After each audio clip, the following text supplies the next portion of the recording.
Before you watch this video, I need you to think of one person in your life. Could be a friend, a partner, a coworker, a family member, someone you trust, someone you'd defend if anyone questioned them. Got that person in your mind? Good, because by the time this video ends, you might never see them the same way again. What I'm about to show you isn't theory, it isn't philosophy. It is a precise psychological map of exactly how someone takes control of your mind without you ever feeling a thing. No chains, no threats, no force, just invisible triggers quietly firing inside your brain every single day. The worst part?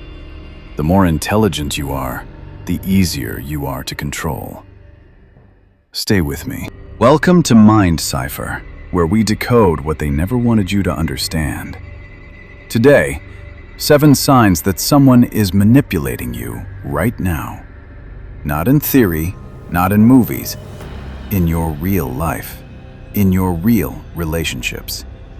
And here's what makes this different from everything else you've seen on this topic. I'm not going to give you a list.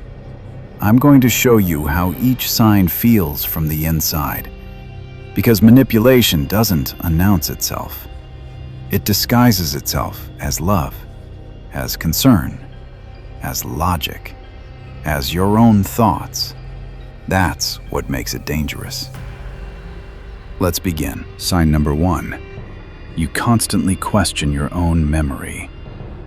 Let me paint a picture. You remember a conversation clearly, what was said, what was promised, how it made you feel. But when you bring it up, they look at you like you've lost your mind. That never happened. You're remembering it wrong. You always do this. And slowly, almost without noticing, you stop trusting yourself. You start double-checking your own thoughts, second-guessing your own feelings. This is called gaslighting, and it is one of the most sophisticated weapons in the manipulator's arsenal. Here's the psychology behind it. Your brain has something called memory confidence. The more someone challenges your memories, the more your confidence in those memories decreases. Not because you're wrong, but because the human brain is built to trust social feedback over internal experience. It's a survival mechanism. Manipulators exploit it perfectly. The goal isn't to change what happened. The goal is to make you the unreliable one. Because once they control your perception of the past, they control your present. Ask yourself this right now. Is there someone in your life who makes you feel like your memory is always the problem? Remember that feeling.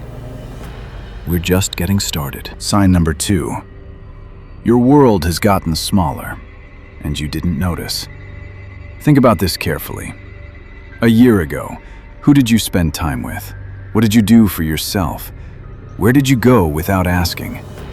Now think about today. Is the answer the same? Or has one person, quietly, gradually, become the center of everything? Here's what manipulators understand about human psychology that most people never learn. You cannot cage someone who knows they're in a cage. So you don't build walls. You make the cage feel like home. The technique is called gradual isolation. It never starts with, stop seeing your friends. It starts with, your friends don't really appreciate you like I do. Then, I just worry about you when you're with them. Then, every time you come back from seeing them, you seem different. Each sentence alone sounds like concern, like love, like protection. But together, they are bricks. And one day you look around and realize the cage was built while you were busy feeling loved. The question isn't whether someone has isolated you. The question is, did you choose that isolation? Or did you just stop noticing the cage? Sign number 3. You feel permanently in debt to them. Not financial debt, something worse, emotional debt. Let me explain how this works. Manipulators are often extraordinarily generous. In the beginning, they give gifts, time, attention, favors. They show up when no one else does. They make you feel chosen, special, seen.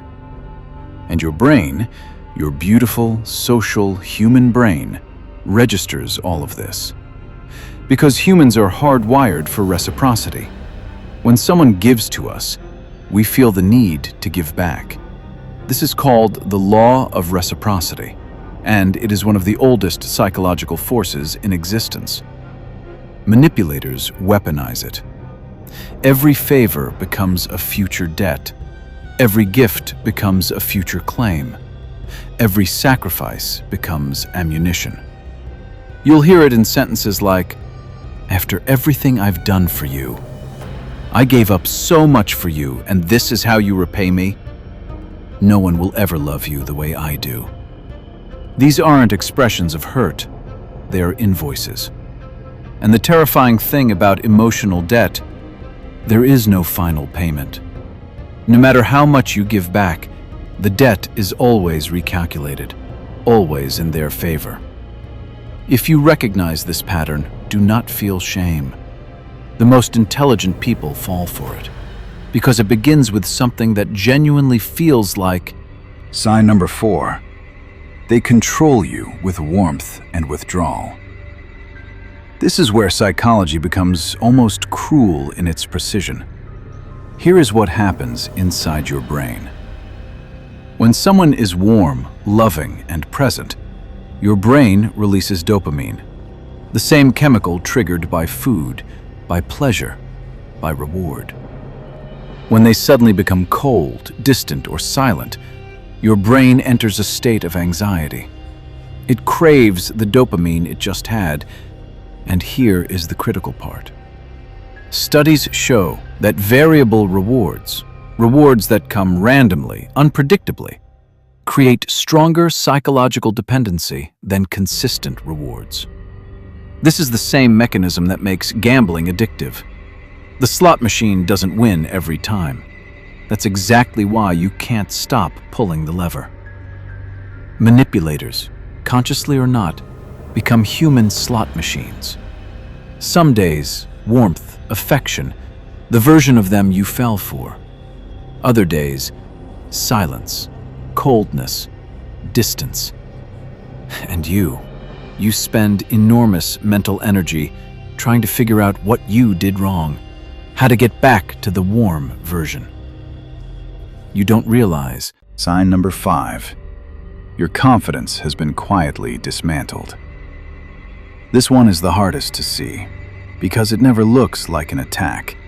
It looks like honesty, like helpful feedback, like someone who just tells it like it is. It starts small, a comment about how you laughed too loudly, a suggestion that your opinion was a bit naive, a look, just a look, when you wore that outfit. None of it feels like abuse. Each moment in isolation seems minor. But what's happening beneath the surface is a systematic deconstruction of your self-image. Psychologists call this death by 1,000 cuts. The goal is not to hurt you in one moment. The goal is to make you, over months, over years, believe that you need them. That without their guidance, you'd embarrass yourself. That without their presence, you're somehow less. That you are, quietly, fundamentally, not enough. And once someone controls how you see yourself, they control everything. Sign number 6. There is always a crisis, and they are always the solution. Pay close attention to this pattern. When things are calm in your life, do they seem slightly distant, slightly bored, slightly absent? But the moment there is a problem, do they suddenly appear? Full of energy, full of answers, essential. This is called manufactured dependency. Some manipulators don't wait for crises, they create them. a small piece of information shared with the wrong person, a subtle comment that causes conflict between you and someone else, a situation engineered so that you have nowhere to turn except them. Every time they solve a problem they quietly created, they cement their position in your life. They become your anchor, your safe place, your person. And you are grateful. You feel lucky to have someone so steady in such a chaotic world. You don't realize. Sign number 7. You no longer know who you are without them. This is the final stage, the deepest level, the one that takes the longest to escape. You used to have opinions that were purely yours, dreams that belonged to you, a version of yourself that existed before them. Now, your opinions sound like theirs. Your fears are the ones they named. Your idea of who you are is built almost entirely from their description of you. Psychologists call this identity erosion, and it is the ultimate goal of long-term psychological manipulation. Not to control what you do, but to control who you believe you are. Because a person who has lost themselves has no ground to stand on, no reference point to push back from, no self to defend. They don't need chains. You have become the cage. Now, I need you to sit with what you just learned. Not because I want you to feel afraid, but because awareness is the only weapon that works against this. You cannot fight what you cannot see. And now, you can see it. Here is what I want you to understand. Recognizing these signs is not weakness. It is the beginning of something the manipulator never planned for. Your awakening. If this video showed you something about your own life, something you'd been feeling but couldn't name, that feeling is important. Don't dismiss it. In our next video, I'm going to show you the exact psychological techniques to reverse every single one of these patterns. Not just how to recognize manipulation, but how to make yourself psychologically immune to it, permanently. That video drops very soon, and I promise you, it will change how you move through the world. If you're not subscribed yet, do it now, not for me, for the version of yourself that deserves to understand how their own mind works. I'll see you in the next one. Welcome to MindCypher.